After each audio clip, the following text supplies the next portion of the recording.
MultiGreen, building attainable, sustainable, and tech-enabled multifamily real estate through impact investing. Welcome to the MultiGreen podcast. This episode is part of a series captured live in Washington, D.C. at the Bipartisan Policy Center's Housing Summit. I'm your host, Randy Norton, and today we'll be speaking with Mark Calabria, Senior Advisor at the CATO Institute and former Director of the Federal Housing Finance Agency, which regulates and supervises Fannie Mae, Freddie Mac, and the Federal Home Loan Banks. Mark has also held positions with Harvard University's Joint Center for Housing Studies and was the Chief Economist to Vice President Mike Pence. Enjoy our conversation. Mark Calabria, the Senior Advisor at CATO Institute, with us here today in Washington, D.C. Thank you for being with us today. It's really such a pleasure and such an important topic. You're an economist by training, and it is the science of choice. What do the consumers have to choose from today in the marketplace when it comes to housing? Why is this such an issue? Well, that's fundamentally the problem is because there's not enough to choose from. You have many more buyers who are looking for homes than there are homes to buy. And of course, there's also differences in part of that choice of where. So for instance, we really saw, particularly in 2020, but still going on today, this dispersion from COVID where, a lot of people said, well, I don't really want to live in New York City anymore, and I might move to Idaho or somewhere a little more scenic that I can relax. So again, there's the location aspect of the choice. And unfortunately, many of the places that people move to have a lot smaller housing stock and a lot different set of housing choices. And of course, a lot of the choices around housing revolve around family issues. You're married, you've got kids, you need additional space, you need an extra bedroom. So really where we choose to live, which could be driven by, public services, the quality of the schools, the quality of healthcare, obviously the weather. There's every house, in a sense, is a bundle of thousands of individual choices that go into that house. And the fundamental problem facing the housing market today is people really aren't often able to get really the bundle they want because it's not available. That's a great response and a very economic response on choices. Thank you. And I think when people say there's a housing shortage, it's not very well articulated. There's a shortage across all housing type. And then when you start looking at migration policies or job growth or in-migration, there's probably 10 or 15 cities that are disproportionately getting the demographic gain. And those housing supplies are even more out of whack than other MSAs, for example. So how can we track this better and measure it better?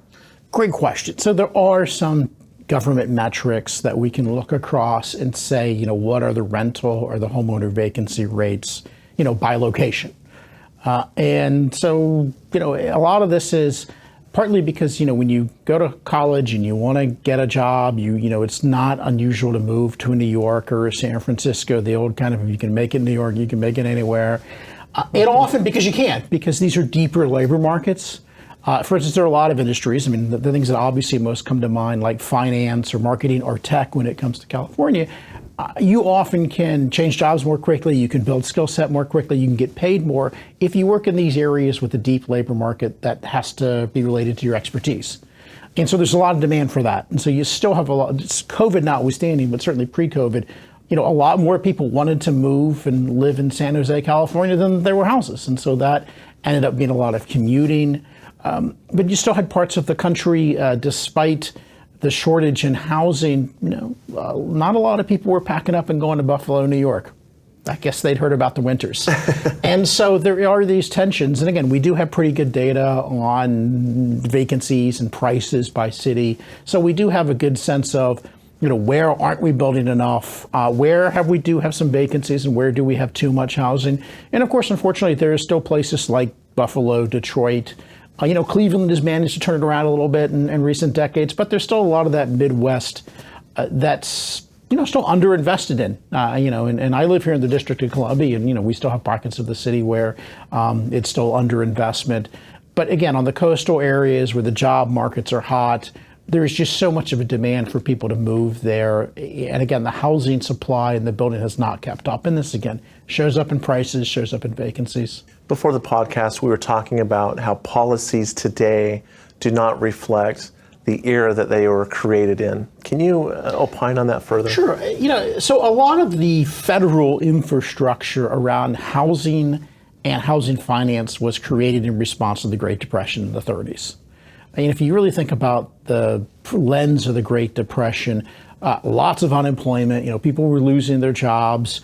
So really demand for housing and many other things greatly declined. People could not afford it. And then you had a huge glut. In fact, you had a huge glut in the 20s, and the housing market actually peaked 26, 27, and this was actually a bigger contributor than the much talked about 29 stock market decline, was this huge building during going the 20s. And some of this, of course, was technology, greater use of automobiles, and so there's a big shock to the system. But overall, the sense was too much supply and not enough demand. And really, so, the federal government created things like the FHA, HUD's Federal Housing Administration mortgage, to kind of create more demand for housing for new construction. Fannie Mae was certainly created at that time. The Federal Home Loan Banks were created, earlier, but around that era. And so a lot of this was really tried to create additional demand and help people buy. And we really have the opposite issue now. It's not a lack of demand. We got more than enough people who want to buy houses today. Even with higher rates and weakening demand is still far outstripping supply. So instead of a 30s situation where not enough demand, too much supply, we're in a situation where too much demand, not enough supply. And you are seeing this really kind of rub up against the local zoning, because again, in the 30s, there was very little zoning. You could almost build wherever you wanted. So we had a relatively, as economists would say, elastic housing supply in the 1930s. And so you could do these demand measures like mortgage insurance, and usually it resulted in more building. Today, you do these demand measures and it just runs up prices because the supply is so limited. So I do think part of the problem, and in some ways we've made it worse in Washington on the housing market, because again, we're using tools that are almost 180 years out of touch, and they're not relevant for the markets we're facing today. So I think you've framed and defined the problem set accurately.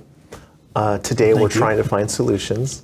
What are some of our solutions from an economic perspective, in your opinion? Well, of course, the simplest to say, but perhaps the hardest to do, is we do need to reform our local markets in terms of zoning and land use, and that it's extremely difficult in the places that people want to live for housing to get built.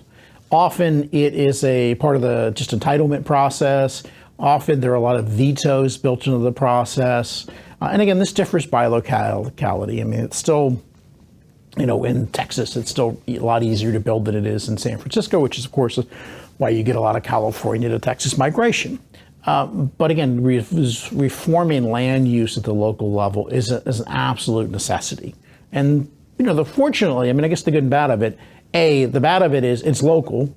And so the federal government can maybe have some sticks and carrots, but it's really kind of hard, even though we certainly have a responsibility, in part because the federal government really was, kind of the Johnny Appleseed of zoning. I mean, when Herbert Hoover, before he was president, was Secretary of Commerce, he put together this whole initiative and helped write model zoning regulations and went around the country and basically paid localities to get it. And if you wanted this mortgage insurance that was created in the 30s, you eventually had to adopt these standards as the federal government came in. And the long result of all this is we've really calcified local land use markets. And so we certainly have an obligation at the federal level to help undo that, because we created the problem to some extent. But ultimately, the political accountability and the voting are all at the local level. Totally agree. What else can we do? So at the project level, our greatest delay is permitting, zoning. Yeah. And that is the most expensive as well, because it's time. It's time. That's the most expensive variable. What else can we do? So, so if there's a checklist, for instance, if the Board of Supervisors in San Francisco is listening and I want to check some things down, we really do need to make zoning essentially by right. And what I mean by that is, if you meet the requirements, okay, this is zoned for an apartment building, this is the density. If you meet all that, and of course you meet the local building codes, you should be able to build. And a lot of zoning in parts of the country does work like that. And even though on paper it looks kind of like that in San Francisco, the truth is in the San Franciscos and New York and LA's, a lot of it is all done by what's called by variance, which essentially is every project is a back and forth negotiation with the local government. And they'll come in and say, well, we want you to do this, we want you to do that. It is really something where the lawyers and the consultants make a lot of money. And in fact, a recent Government Accountability Office study had concluded that it's not unusual for assisted housing projects in California writ large to have 15% of the cost be consulting fees. And of course, who would have ever thought we'd have a profession called permit expediter?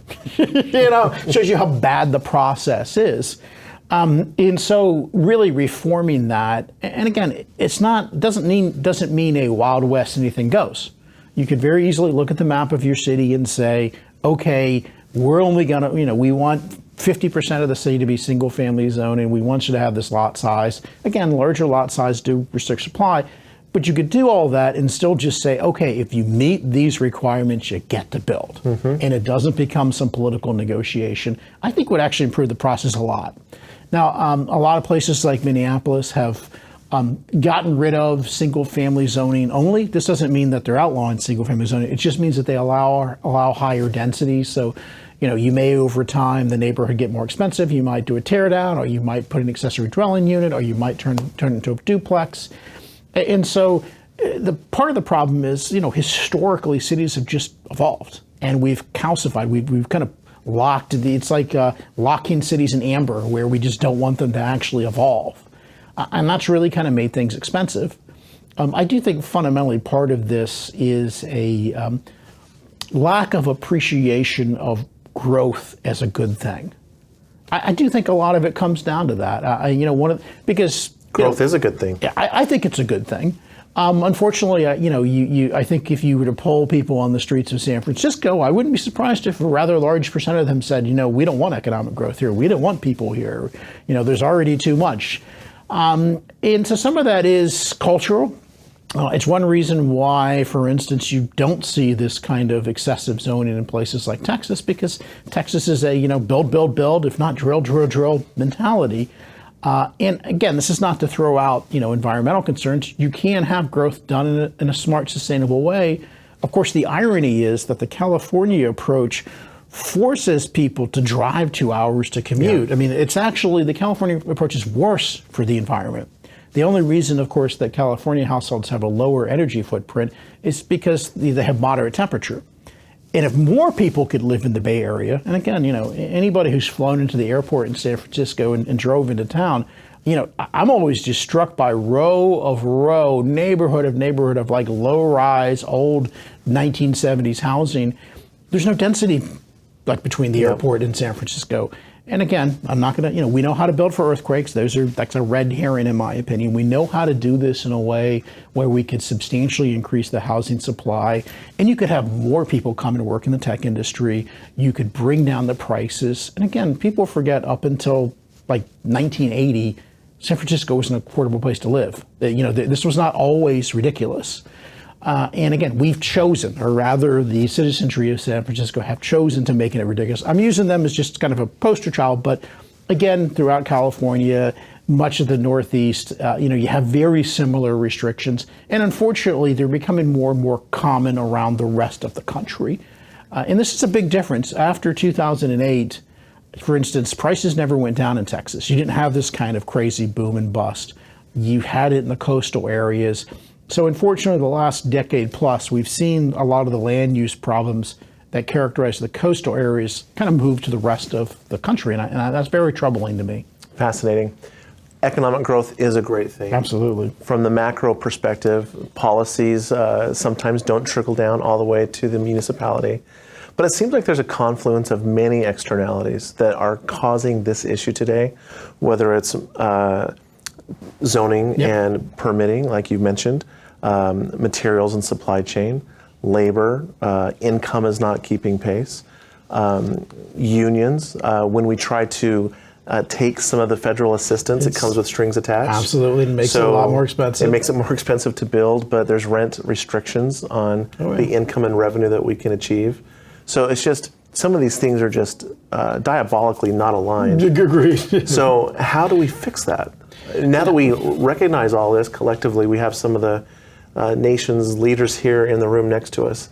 How do we make a change? Well, I mean, first of all, of course, it's a recognition that you have a problem, and a recognition of, everybody kind of coming to the table and giving up a little bit, and some of this is a recognition of, you may feel like that you want to preserve the character of your neighborhood and your community, but also recognizing that your children, your grandchildren aren't going to be able to afford to live in that community. You may feel like, oh, well, I've, bought this house for $200,000 in 1980 and now it's worth $5 million.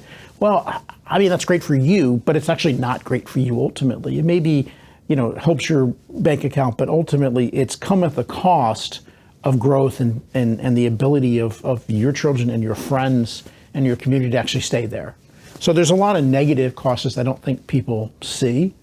And so again, first of all, talking about it nationally, and I would say, as an economist, and we economists in housing and real estate talked about this 20 years ago, and there were like 5 of us in a room. And so the fact that there's a national conversation on land use today, I think it's night and day between what it used to be. So I consider that progress because, again, you have to change the public mindset and have the issue out there.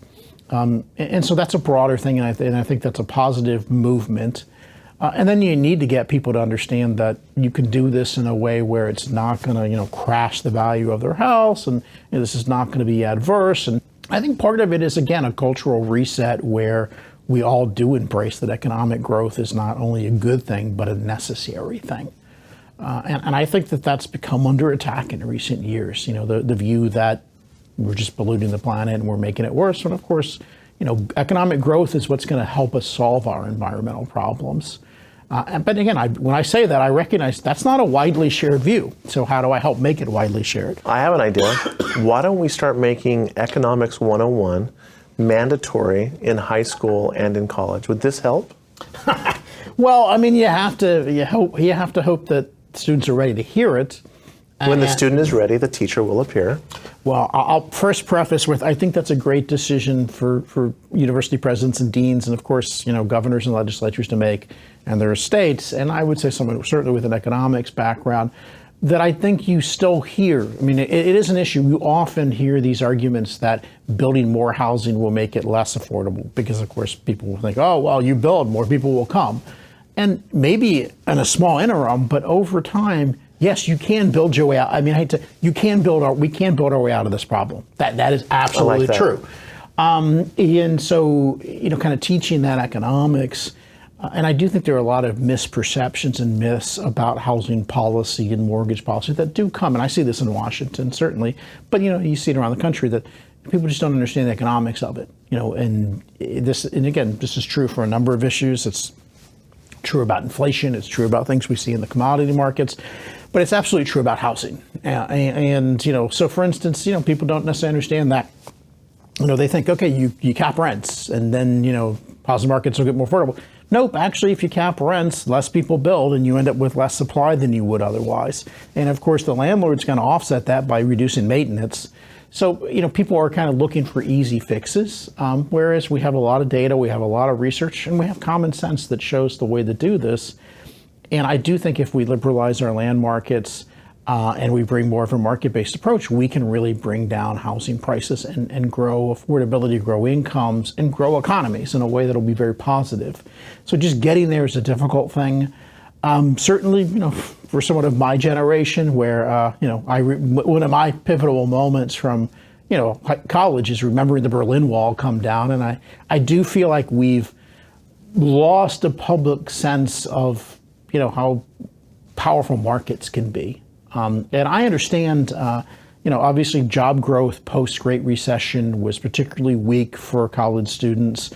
And, they were encouraged to get a lot of debt and borrow a lot and come out and have degrees that they weren't employable. So I don't minimize I'm not even shocked at why there may be a lot of discomfort and anger, because there should be. There's a lot of our system that doesn't work. So this isn't an argument for the status quo. It's actually an argument for a radical rethinking of our land markets in particular, but again, our housing market in general, where we recognize this is truly the case where many of the problems are being caused by government regulation that has stifled the ability to build. We need more economists like you, and I appreciate your thinking. I want to wrap up with 2 questions. What are some resources that we can look to, track, be more informed on when it comes to, supply side? Sure. And then secondly, I'll follow up with a separate question. I want to know about what your message is here today. Great. So on the first question on the data, I mean, the Census Bureau, census.gov, has tremendous amount of information on the housing market, and most of it's presented in a pretty accessible format. So if you want to see housing prices, or if you want to see vacancy data for housing markets, in your data geek, it's there. In fact, there are probably few industries that or even few consumption items where the government collects more data. So if you're interested in data, ton of data on housing and a lot of geography. Of course, you're always welcome to go to the CATO website, cato.org. My friends at the Mercatus Center at George Mason University, they do a lot of great work on zoning issues. There are a handful of good books out there, and so I would suggest, go to some of those sources, you read about those issues. And again, a lot of resources, and those are some great places to start. Books. So, Bill Fischel's book, it came out about 4 or 5 years ago, Zoning Rules, is a great place to start. Nolan Gray's book that came out this week, Arbitrary Lines, which is a very accessible introduction to zoning. Those are some important resources to look at. Whole host of things. Richard Rothstein's, Color of Law is a book that talks about kind of the, racial impacts of zoning and history of that. So there's actually been a lot of interest in land use and real estate issues, and certainly through a racial lens, but even an economic lens recently in the past probably decade. And it really has been, maybe this is a result of the post-financial crisis where everybody was suddenly interested in housing and mortgage finance again. But there's a long list of things to read, and those are some great places to start to really kind of understand the underlying dynamics. And your message today here at the BBC? That we really do need to kind of address local. If you don't fix supply, all the other demand-driven, whether it's down payment assistance or mortgage, flexibilities are not going to get us there. We need to be able to liberalize our land markets to be able to build more, and I believe the future, our economic future depends on it. Mark, thank you so much for being with us today. My pleasure. Delighted. Thank you for listening. Join us as we build 40,000 attainable, sustainable, and tech-enabled multifamily homes by 2030. And if you like the content you're hearing, hit the subscribe button. Follow us at Think MultiGreen and sign up to learn more at www.multi.green.